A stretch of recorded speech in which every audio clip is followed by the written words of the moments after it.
네, 여러분 반갑습니다. 네, 상법, 우리 이제 3주차 수업을 시작하도록 하겠습니다. 지난 주차 이제 수업은 우리 상당히 중요한 상인에 대해서 수업을 했죠. 여러분들 어떻게 복습은 잘 하고 계신지 모르겠네요. 자, 오늘 이제 두 번째 테마가 바로 상업 사용인입니다. 이 주제를 공부하기 위해서 우리 앞에 배웠던 것을 잠깐 이제 복습하면서 진행하도록 하겠습니다. 제가 이제 수업이 끝나고, 이제 따로 이제 우리 제가 타이핑했던 내용들을 올려드리고 있죠. 그래서 출력해가지고, 여러분들이 이제 수업을 들으시면, 무난할 거라고, 보여집니다. 아셨죠? 네. 자, 그러면, 지난주에 했던, 내용들을 먼저 이렇게 한번 복습해 보도록, 하겠습니다.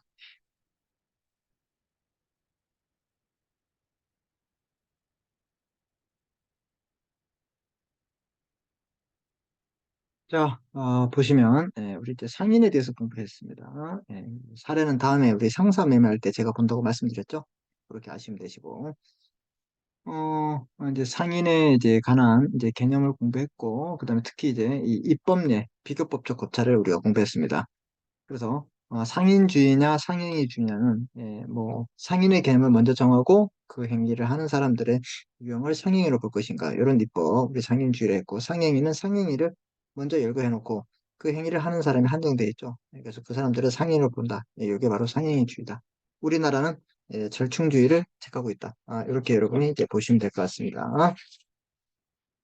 자, 그 다음에 상인의 종류에 대해서 상당히 중요한 거겠죠. 당연 상인이 되기 위해서 자기 명의와 그 다음에 기본적 상인이 중에 어느 한 가지를 하고 영업상 계속 반복을 해야 된다. 요거 했고 여기서 뭐 자기 계산, 타인 계산, 자기 명의, 타인 명의 이런 중요한 내용들이 나왔습니다. 그래서 이런 것들은 여러분이 다시 한번 쭉 살펴볼 필요가 있습니다. 자, 그래서 당연 상인은 바로 자기 명의와 기본적 상인이 중 어느 하나지 한 개 이상을 해야 되고 그다음에 영업성을 가지면 이런 회사를 상사 회사를 한다 이렇게 했습니다. 자, 의제 상인은 설비 기타 유사한 설비를 갖추고 상행위 이외의 것을 영업을 하는 자. 그래서 설비 상인을 했죠. 또 민사회사.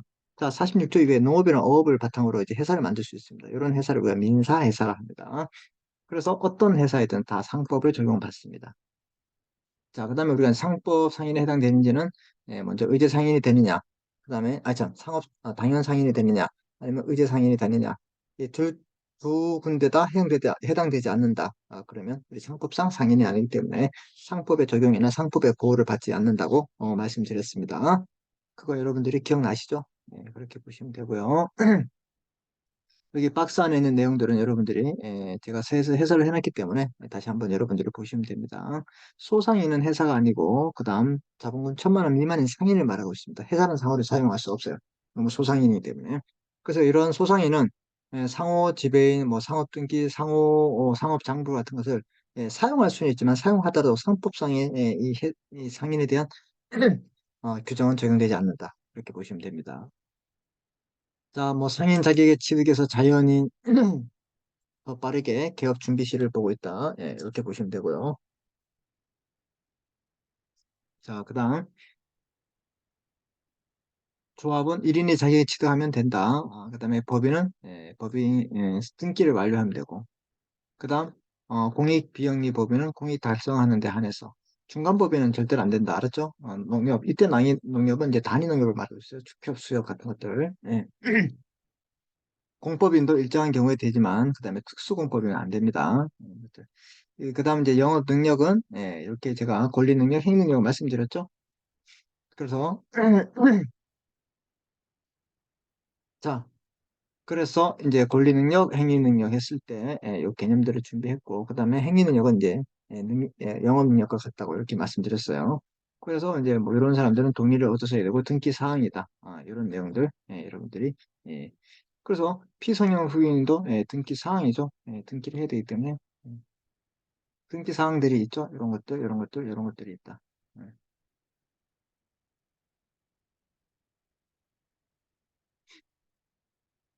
자, 그렇게 공부했습니다. 그래서 오늘 상업 사용인데 조문을 잠깐 우리가 검토해 보도록 하겠습니다. 자, 우리 상법의 총칙을 공부했죠. 그래, 상사의 적용, 상사에 관해서, 상사의 분쟁에 관해서 본법, 상법의 규정이 없으면 그 상간습법이라고 간습법이 있습니다. 그 간습법이란 말은 간행이 계속 반복되고, 그 다음에 법관에게 어떻게 법적 확신을 주고, 이러한 법적 확신에 대해서 이 간행이 이 법 전체적인 사회 질서에, 전체적인 법 질서에 반하지 않는다 이 말입니다. 이렇게 됐을 때 이걸 간습법이라 되죠. 이 간습법이 없으면 우리는 상간습에 관한데 이 상간습법의 근거 우리가 규정에 담지 않고 있으면 민법에 관한다. 이렇게 보시면 됩니다. 이건 나중에 또 해석법 할 때도 공부해요. 그다음 공법인의 상행위에 대해서 본법이 적용할 수도 있다. 다른 규정이 없으면 공법인 같은 경우는 이제 사법인 해석 아니죠. 그렇지만 일정한 경우에 어떻게 해요? 이렇게 적용할 수도 있다. 일방적 상인, 당사자 중에서 한 명은 상인이고 한 명은 비상인이에요. 이 사람들이 어떤 거래했을 때는 상법이 적용됩니다.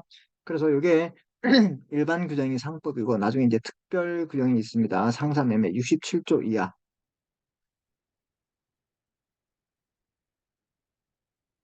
이하 규정 67, 68, 69, 70, 71소까지 여기에는 이제 상인 간의 매매이기 때문에 보세요. 상인과 비상인이 하면 상법을 적용한다고 이렇게 3조에서 말하고 있지만 67조 이하 가면 반드시 상인과 상인이 거래해야 된대. 그럼 둘이 충돌이잖아. 그럼 어떤 걸 적용해야 되냐? 당연히 67조가 특별법 규정이 됩니다. 자, 그래서 우리 저번에 이제 기업의 주체 이제 상인을 배웠죠. 이 상인을 우리는 기업의 주체라 그러고 다른 말로 영업주라 합니다. 같은 말, 오너가 된다 이 말이죠. 자, 당연상인 자기 명의로 상행위, 기본적 상행위를 는 자를 상인이란다. 당연히 여기 영업성을 가지고 있습니다. 그런 사람을 우리가 상사회사라 한다. 자, 동전, 상인이다 이 말이에요. 근데 의대상인은 존폭 있다 유산 설비에서 상인적 방법으로 영업을 하는 자는 상행위를 하지 않더라도 이 상행위는 아예 장사를 하지 않는 게 아니라 기본적 상행위가 아니더라도 상임을 봐준다. 설비 상임이에요. 자, 그러면 민사에서는 상행위를 하지 않더라도 저런 것 같다 이 말입니다. 그래서 민사에서도 뭐 농업과 어업 같은 거, 예. 농업과 어업 같은 걸 이제 해가지고 장사하는 수도 있죠. 그래서 이런 걸 우리가 민사해사를 한다. 그 다음에 우리 미성년자 영업 등기해야 한다. 우리 등기사항이라 했죠. 미성년자 보통 대리인 어디서 영업할 때는 등기해야 한다. 등기사항이다. 법정 대리인에 의해서 영업 대리, 법정 대리인이 미성년자 피한정 후견인 이런 사람들 위해서 영업을 할 때는 반드시 또 등기를 해야 돼요. 아, 이럴 때 등기하는구나. 미성년자의 영업에 관한 등기사항, 그 다음에 법정 대리인 영업에서 등기사항이다. 이렇게 여러분이 알고 계시면 될 것 같네요.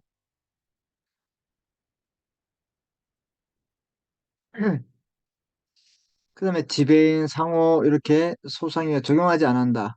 이 상법에 적용하지 않지만 사용은 가능하다. 이거 꼭 기억합니다. 자본금 1,000만 원. 됐습니다. 이렇게 보시고 이따가 우리 또 이제 상호 사용에 대해서 이제 공부하도록 하겠습니다.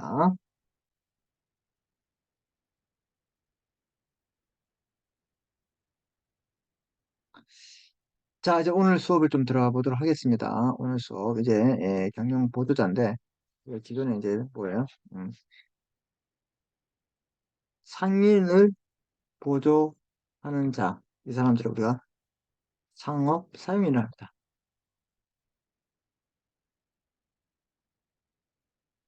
제가 저번에 말씀드렸죠? 네, 상업 사용인. 네, 그래서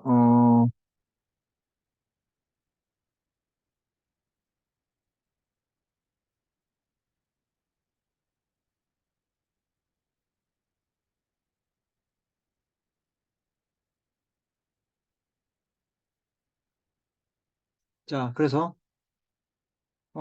어떤 사람이 있냐? 여기에는 첫 번째 지배인, 부포사, 그죠? 부분적 포괄 대리권 사업상인, 그다음에 물판사, 물건 판매, 점포 사용인 이런 사람들이 있습니다. 자, 이 사람들은 전부 다 상인을 보조하는 사람들이에요. 이해됐습니까? 그래서 이런 사람들을 우리가 상인을 보조하는 사람들 우리가 이번 시간에 배웁니다. 그 모든 걸 상인이 다 할 수 없기 때문에 이런 사람들이 필요하다 이 말입니다.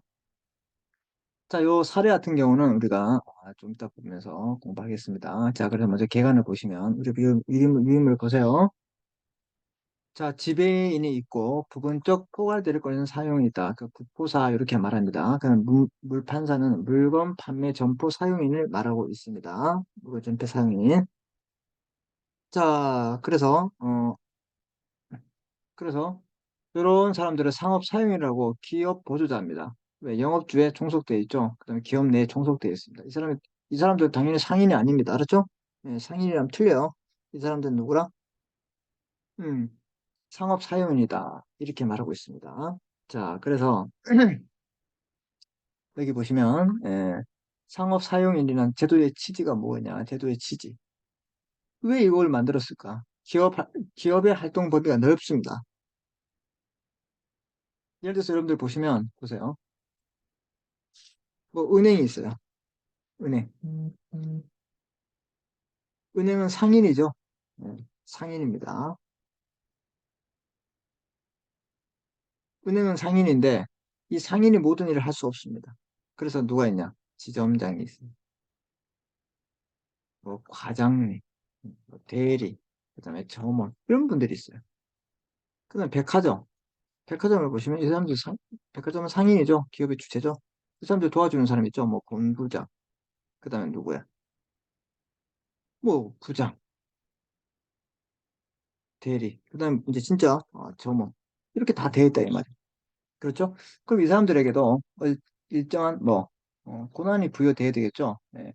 그래서 얘들이 상인이면 이 사람들이 누구냐? 이 사람들이 전부 다 상업 사용인이 된다.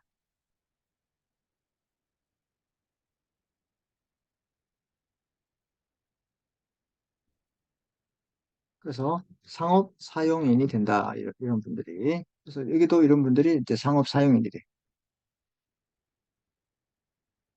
음.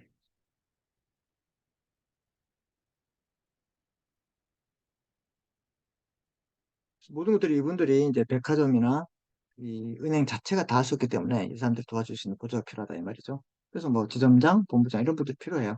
이런 분들이 나중에 중요하게 되겠죠. 자, 그래서 이제 기업의 활동 범위가 넓어지고 그 규모가 확대된다 이 말입니다. 이해됐습니까? 네. 자, 상인이 단독으로 모든 활동을 담당하는 것이 사실상 불가능하기 때문에 상인의 영리 활동에 따른 보조할 수 있는 자의 수요가 생긴다 이 말입니다. 뭐 지점장들, 그다음에 본부장들, 그 물건을 파는 점원들 이런 분들이 필요하게 되겠죠. 그랬죠? 자, 그래서 현행 민법 규정의 대리 규정만으로 이를 충족하지 못해요. 예. 그 민법에 있는 이제 대리가 있습니다. 본인을 대리하죠. 그래서 본인이 상대방하고 계약을 해야 되는데 누가 대리인이 대신 계약해주고 그 효과는 본인에게 가는 겁니다.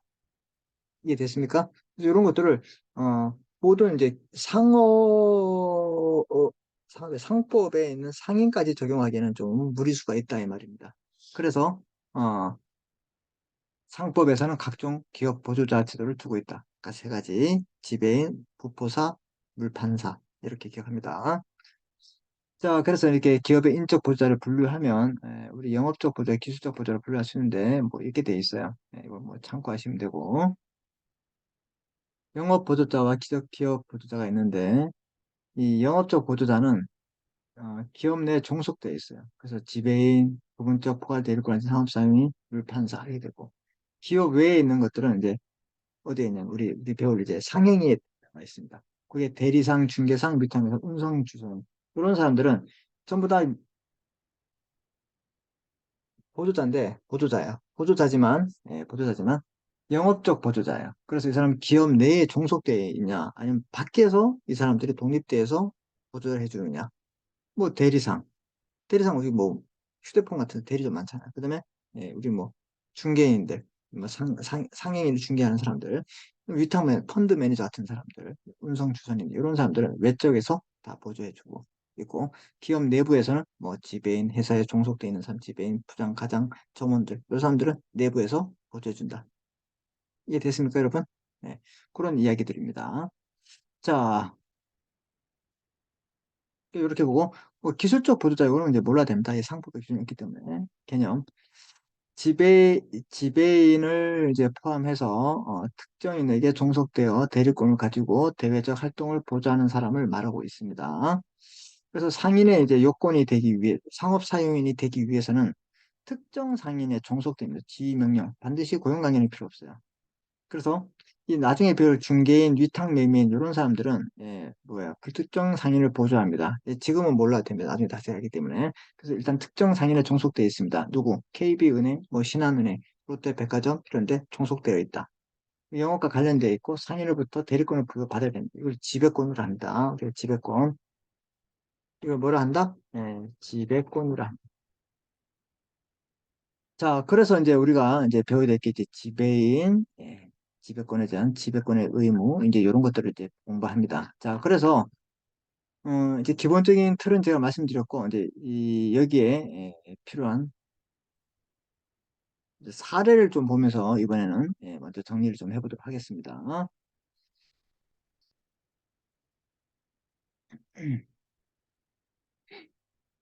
지배권입니다. 자, 여기 보시면, 갑, 말, 금고, 뭐, 갑, 말, 금고, 뭐, 은행이겠죠. 이게 상인입니다. B에게 대출을 해주면서, 은행에 교대 지점장인 A가 배서 융통한 어음을 담보로 취득했다 이 말입니다. 그래서 이후 B가 자금 능력 악화로 부도가 나자 간 마을 금고는 배서를 한 A 은행 지배인 A가 을은행의 지배인으로 을은행이 영업주로서 이 어음에 대해서 책임을 부담해야 한다고 상한을 청구했다. 한편 을은행의 지점장은 A 배선에게 융통어음의 배설을 금지하고 있는 A은행의 규정을 위반한 것이고 갑 맑은 거는 이 어음 취득할 당시 그 사실을 알고 있었기 때문에 돈을 줄 수 없다. 이렇게 합니다. 이렇게 했을 때 이 주장은 타당한가? 이렇게 물어본 거예요. 자, 이게 뭐냐면 이제 대리권을 제한하고 대리권이 뭐냐? 제한되는 범위 이런 것들입니다. 그래서 여기에서 이제 어떤 얘기냐면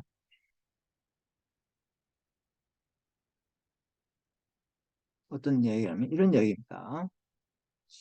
어, 이제 갑이라는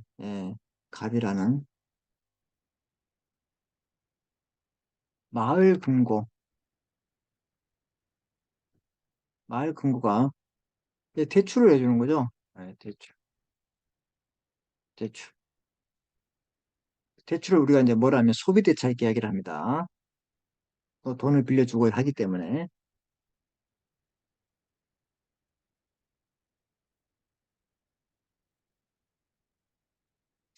근데 이제 마을 금고에서 B에게 대출을 해주면 이 사람이 신용이 좋거나 뭐 담보가 있으면 그렇게 해줄 수 있는데 일단 이 사람이 어떻게 될지 모르니까 예, 이 사람에게 어, 은행이란 을이라는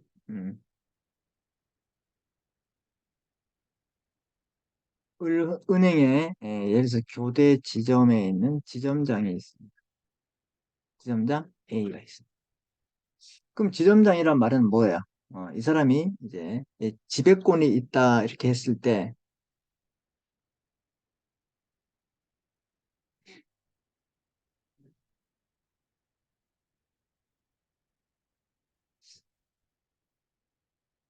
지점장이라고 했을 때 이 사람이 그 회사의 지배인이냐? 그건 아니다 이 말이에요. 어. 지점장이면 그 회사의 지점장이 잘 들으세요. 지점장이야. 또는 이 사람이 예, 또는 본부장이야. 그럼 이 사람이 지배인이야? 높은 사람이야? 이게 아니에요. 이렇게 판단하는 게 아니라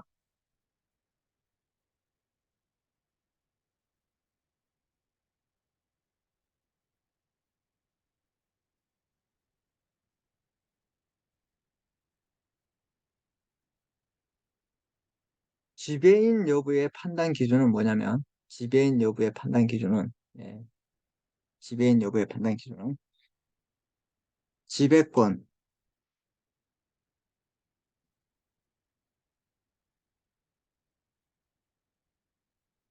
즉 지배권의 존부에 따라 이게 결정된다. 이거 반드시 기억합니다.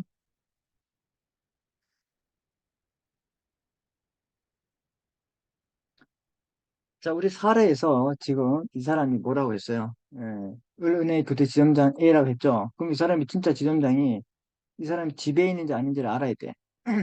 그럼 지점장 이런 명칭, 본부장 이런 명칭을 쓴다 해가지고 그 사람이 지배인이 아닌 걸 반드시 알아두시고 두 번째, 그럼 지배인 여부의 판단 기준은 뭐냐? 지배권 존부에 따라 결정한다. 어. 즉, 이 말은 아주 중요합니다. 이 말은 지점장 또는 본부장이라는 말을 사용하지 않더라도 또는 음,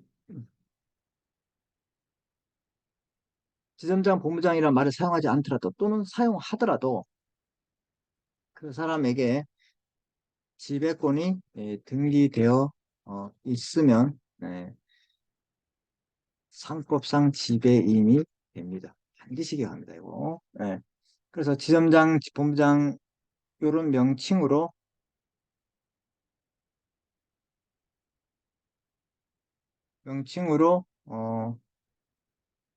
지점장 또는 본부장 명칭으로 지배인 판단하는 게 아닙니다. 그러면 지배인 여부의 판단 기준은 지배권 존부에 따라 결정합니다. 즉 지점장, 본부장이라는 말이란 말은 이런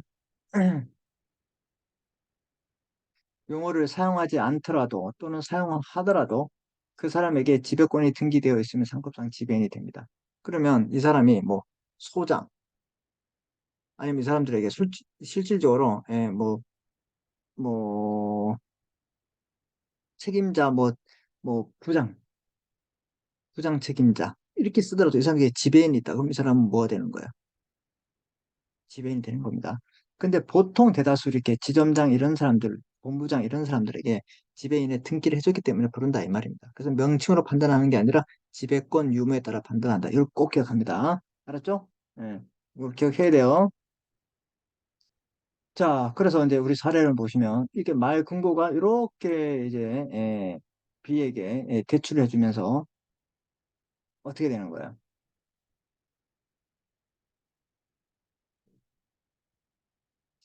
그럼 대출을 해주면서 이 사람 이제 어음을 발행했습니다. 그 어음은 이제 돈이 없기 때문에 발행하죠.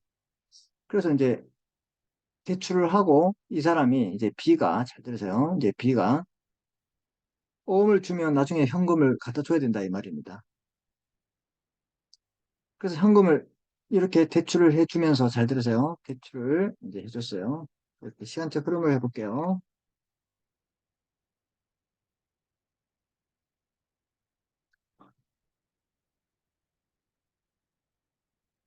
이렇게 대출을 해주고 두 번째 대출을 해줬죠. 이제 B가 그럼 이 사람이 담보가 필요해요. 그래서 B가 이 사람이 현재 돈을 안 주면서 이 어음을 줍니다. 어음을 교부해요. 누구에게? 갑에게. 갑.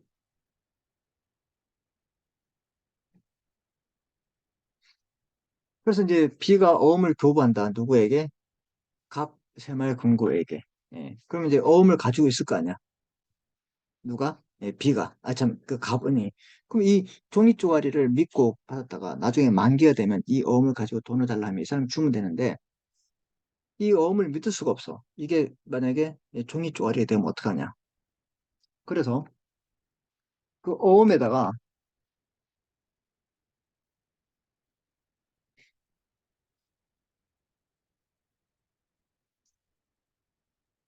그 어음에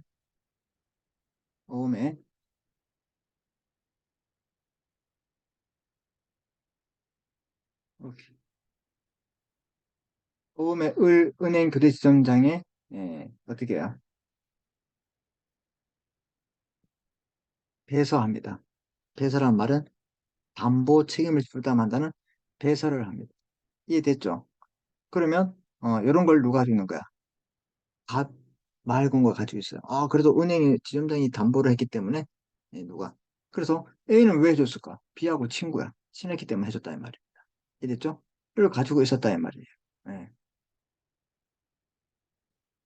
그럼 이제 맑은 거 가지고 있다가 이제 만기가 돼가지고 이 사람에게 대출을 해주면서 소비 대출을 하면서 예를 들어서 이 사람에게 돈을 3억 빌려줬어요. 그런데 이 사람이 지금 당장 3억을 갚아야 되는데 3억을 못 갚기 때문에 어음을 주고 요거 한 달 뒤에 오면 내가 주겠다 했어요. 그럼 이 사람이 금고가 비를 어떻게 믿어? 그 어음을. 그래서 거기다가 사인을 하라. 누가 담보를 서라. 누가 어, 은행에 이 지점장이 사인을 했어요. 그러면 실질적인 담보는 누가 한 거야?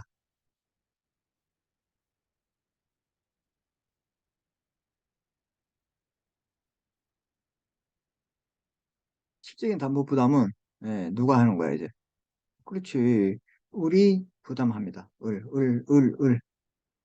사인만, 사인만 했지. 실질적으로 누가 부담한다? 은행이 부담한다. 이런 상황에서, 상황이 좀 그렇죠? 이러면 안 좋죠? 이런 상황에서 B가 부도가 납니다. 부도가 났단 말은 상한 능력이 없다, 이 말이에요.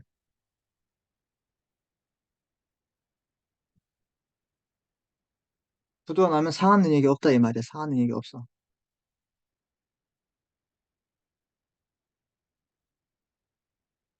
그러면, 갑의 입장에서는, 갑은, 이제, 잘 들으세요. 갑은 담보를 부담한 을에게, 을에게 변제 청구합니다.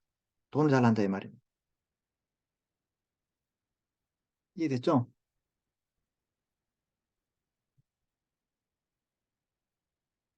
그렇게 되니까, 이제 이렇게 된 거예요. 자, 그러면 이제 을은 이제 어떻게 항변을 하냐, 어떻게 이제 대항을 하는지 보시면, 은행은, 전국 지점장들에게, 이렇게, 어음의 담보를, 어떻게 해요? 제공하는데, 예, 어떻게 해요?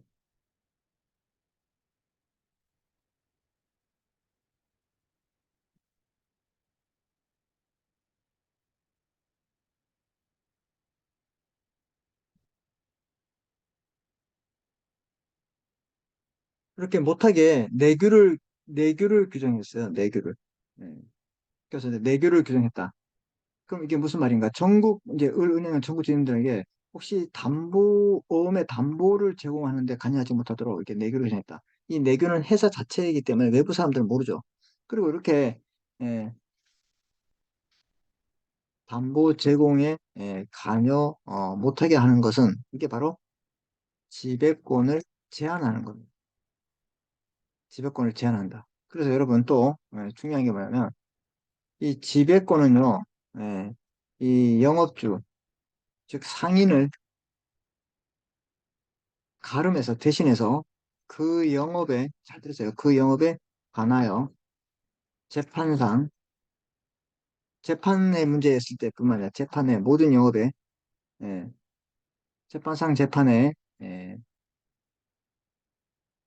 모든 권한을 행사할 수 있는 권한, 이게 바로 지배권이에요. 그래서 막강한 파고가 있는다, 이 말이에요, 이게. 그 보세요.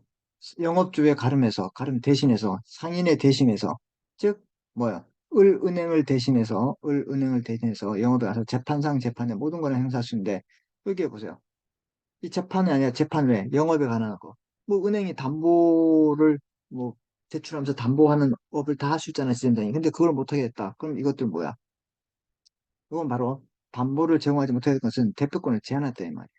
알았죠?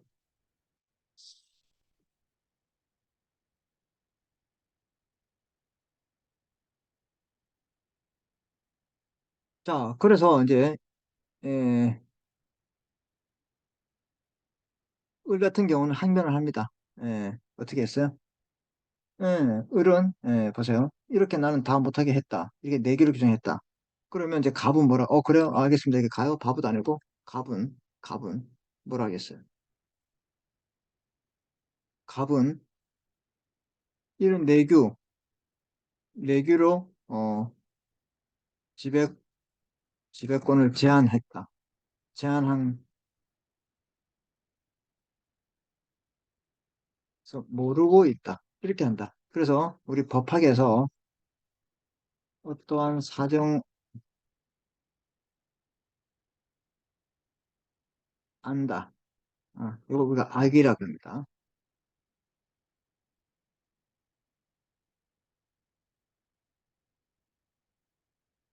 이걸 우리가 선이랍니다. 그러면 이게 새마을 금고는 내기로 지배권을 제한한 것은 내가 어떻게 아냐? 내가 어떻게 매일 가지고 너네 회사에 내기를 볼 수 있냐? 아니잖아. 그래서 모른다 이렇게 주장하고 있는 겁니다. 이해됐습니까? 그러면 또 을은 또 가만히 있겠어요? 을은 을은 당신은 음, 갑은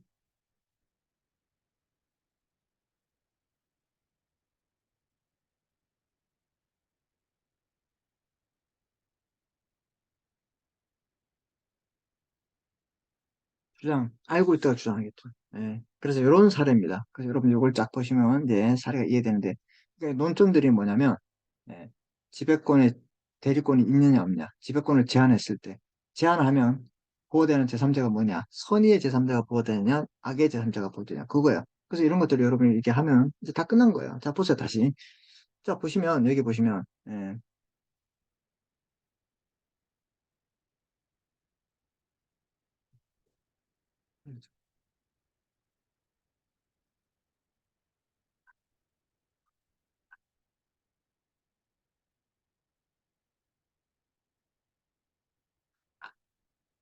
좀 여기 들어가세요. 보세요. 자, 그래서 보시면, 이제 이해될 겁니다. 자, 지배권에 대해서 중요한 사례인데, 갑 생활 금고가 B에게 대출해 주어서, 이렇게, 금고가 1번 B에게 대출해 주면서, 을 은행의 교대 지점의 지점장 A가 배서 융통한 어음을 담보로 취득했다. 그래서 B가 어음을 교부했어요. 이렇게, 이 사람에게. 이 어음을 가지고 있어. 내가 한 달 뒤에 돈 준다 했는데, 마을 금고에게, 교부했어요. 어음 교부, 마을 금고에게. 자, 그 후 B가 자그마카로 부도가 났다. 그래서 부도가 났죠. 그래서 어음의 을 은행 부대 지점장이라고 A가 담보를 이렇게 했죠. 그래서 이제 A가 담보를 사인했지만 실제로 담보는 누가 하면 은행이 을이 부담한다 이 말입니다. 그래서 이제 얘가 상환 능력이 없어 부도가 났습니다. 그러자 갑은 배설을 한 A가 을은행의 지배인으로 을은행의 영업주로 왜? 지배인이기 때문에 이 사람은 이 은행을 모든 일을 대신할 수 있기 때문에 믿었기 때문에 이 책임을 부담해서 상한 청구했어요. 이해됐죠? 변제 청구했다 이 말입니다. 근데 은행은 지점장 A의 배송인은 융통어음의 배설을 금지하고 있는 의뢰 규정을 위반한 행위다. 지금 우리 은행은 배사하지 못하도록 했는데 얘가 했다 이 말입니다. 지가. 그리고 각 말금고가 이 취득할 당시 그 사실을 알고 있었다. 우리 내규에 있는 거 얘가 알고 있었다. 이렇게 해서 난 못 주겠다. 이렇게 합니다. 의뢰 주장이 타당한가? 이렇게 하고 있어요. 그래서 제가 말씀드렸잖아요. 의뢰 전국 지점장에게 어음을 담보로 하는데 관여하지 못하도록 내기로 정했다. 담보 제공 관여를 못한 것은 지배권의 제한이에요. 그럼 지배권이 뭐냐?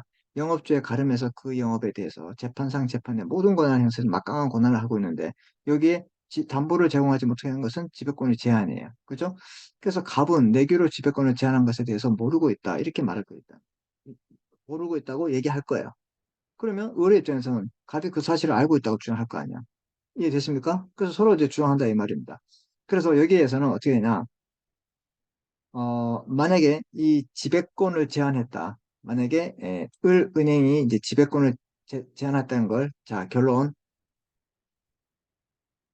답을 다 말해. 결론 먼저 지배권 제한은 선의의 제3자에게 대항하지 못한다. 즉 이 말은 지배권을 제한했어 안 했어 지금? 담보를 못하겠죠. 선의 제3자, 즉 갑이 그런 사실을 알고 있어요, 몰라요? 만약에 갑이, 갑이 지배권 제한을 알지 못하였다면, 우리 선의 제3자에 대항하지 못하기 때문에, 예, 을의 입장에서는, 을은 채무를 변제해야 된다. 이 됐어요? 음.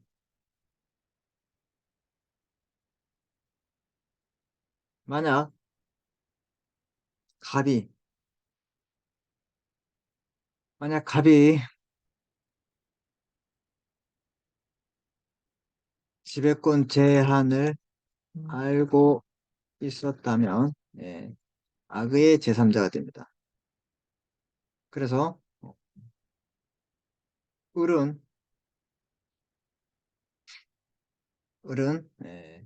갑에게 대항할 수 있다.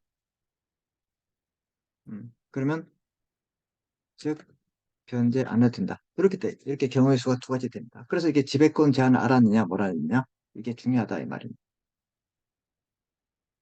그래서 이 판례가 상당히 중요합니다. 지금은 뭐 이렇게 간단하게 나와 있지만, 여러분, 요 사안이 이렇게 되어 있습니다. 그래서 이렇게 지금 1, 2, 3, 4, 5, 6, 7 이렇게 결론까지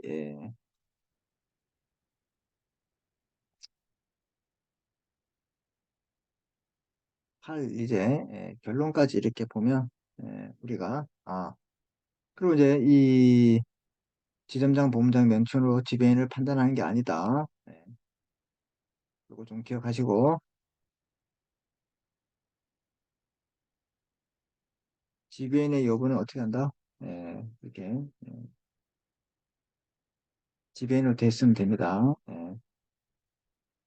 그래서 논점은 지배인의 대리권, 지배권이 뭐냐? 그래서 지배권은 제가 뭐라고 그랬어요? 이렇게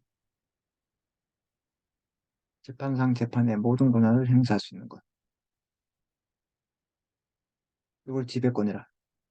이해됐죠? 예. 지배인의 대리권의 정도에 따라서 결정되고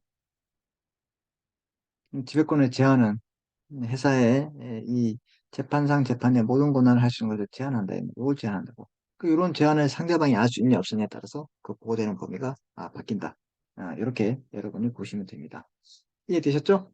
자, 그래서 여러분들 여기 요 사례를 이제 보시면 다 풀렸습니다. 예.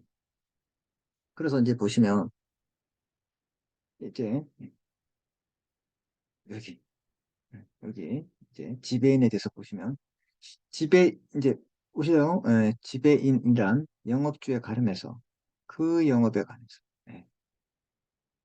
재판상 재판의 모든 재판상이란 말은 원고 피고가 될 수 있는 거예요. 재판상이란 말은 어떤 뜻이라고? 원고 피고가 될 수 있다.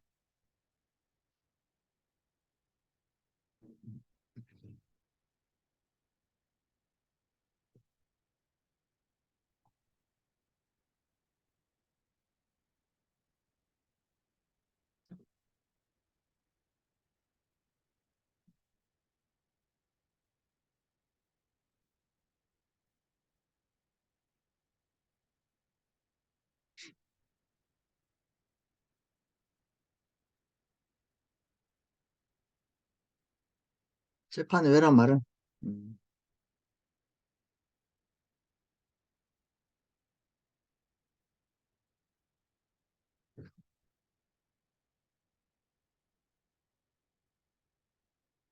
이런 걸 말하고 있어요. 이런 거. 자, 그래서 자, 지배인은 영업주에 가름해서 그 영업의 재판상 재판의 모든 권한을 모두 행수할 수 있다. 재판의 권한을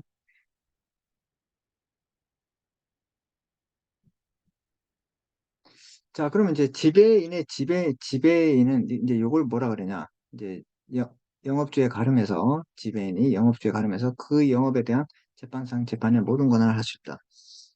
요걸 바로 우리가 지배인의 대리권, 즉 이걸 우리가 줄여서 뭐라 하냐? 지배권이라 한다.